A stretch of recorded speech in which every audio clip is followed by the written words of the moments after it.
अस्सलामु अलैकुम वरहमतुल्लाहि वबरकातुह।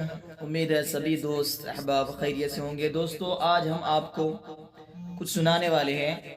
वो ये है कि जो बांग्लादेश है, बांग्लादेश के अंदर ढाका है, और ढाका में जो अजान पढ़ते हैं लोग, बहुत ही खूबसूरत लहन में, लबो लहजे में जो है वो लोग अजान पढ़ते हैं। तो आज हम आपको कुछ बांग्लादेशी अजान सुनाएंगे।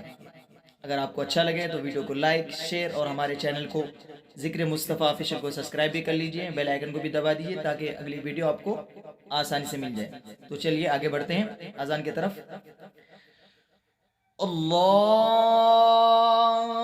अकबर, अल्लाहु